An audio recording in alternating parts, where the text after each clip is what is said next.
lumière, ça va.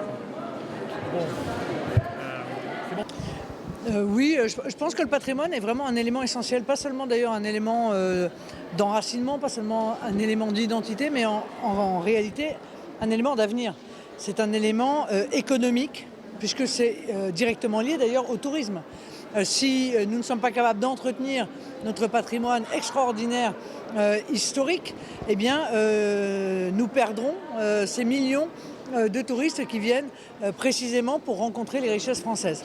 Alors je suis en train de travailler sur un projet très complet concernant le patrimoine que je rendrai public au cours de la campagne, mais d'ores et déjà c'est le service national du patrimoine dont j'ai déjà évoqué le souhait de création qui permet à des jeunes volontairement pendant 6 mois contre une rémunération de pouvoir participer à l'entretien du patrimoine, du petit patrimoine, les lavoirs, les calvaires, mais aussi du patrimoine naturel.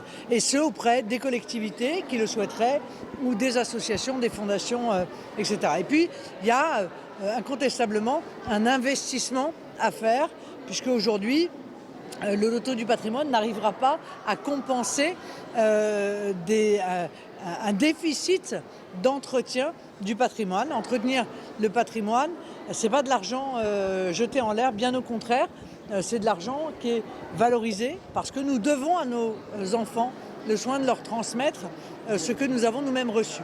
Donc je crois vraiment que d'un côté la préservation du patrimoine, de l'autre mettre un coup d'accélérateur considérable sur les métiers d'art.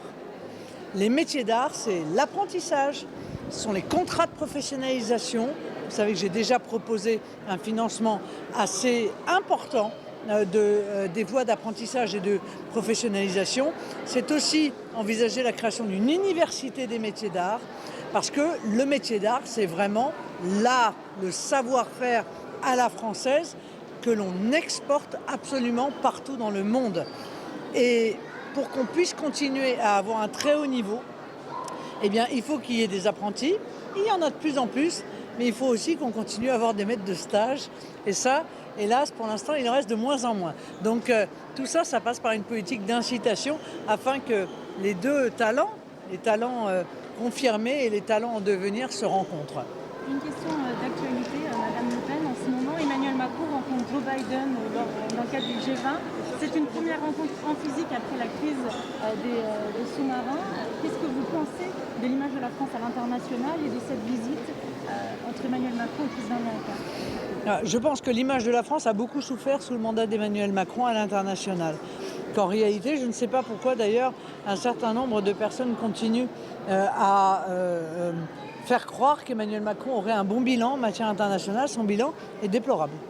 Le bilan est déplorable ne serait-ce qu'au niveau de l'Europe, où il n'a absolument rien obtenu en l'espace de 4 ans et demi, mais il est déplorable aussi de manière générale.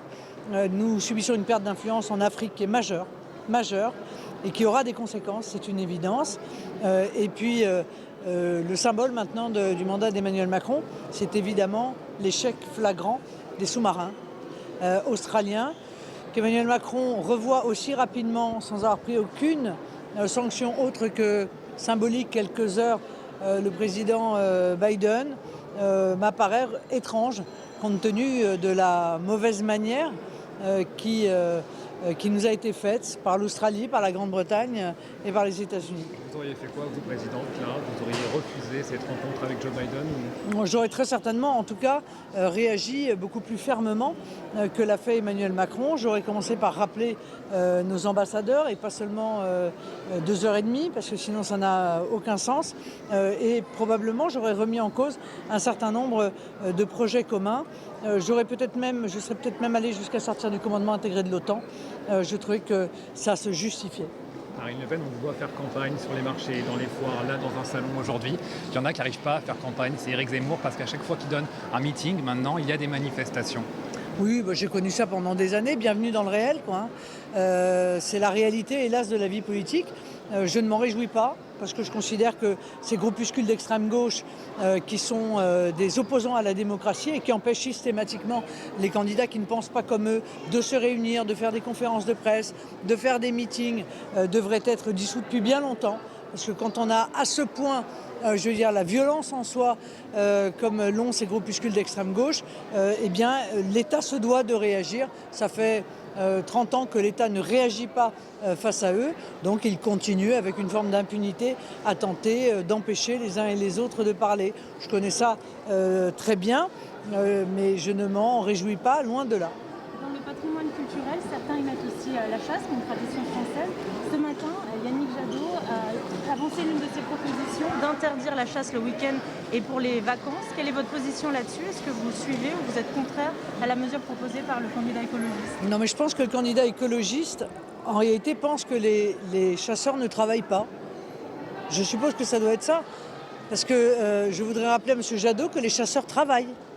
Et ils ont un métier, quoi. Je veux dire, c'est pas des gens qui ne font rien de leur journée. Donc si vous empêchez la chasse le week-end et les vacances, à ce moment-là, autant aller au bout et interdire carrément la chasse. Parce que la réalité, c'est que c'est ce à quoi ça consiste. Donc je pense que M. Jadot est assez déconnecté de la réalité.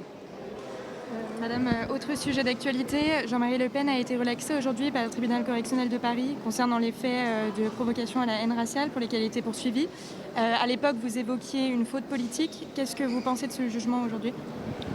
Oui, j'ai toujours pensé que cette faute politique n'était pas une faute pénale.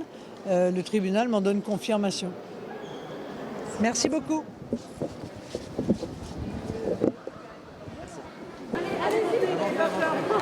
Je mange pas les petits enfants. Contrairement à ce que disent certains.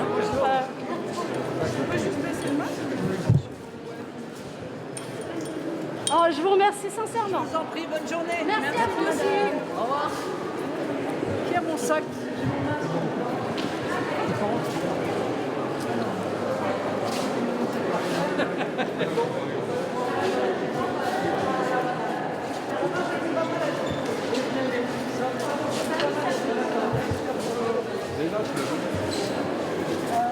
Pardon. Merci, bonne journée.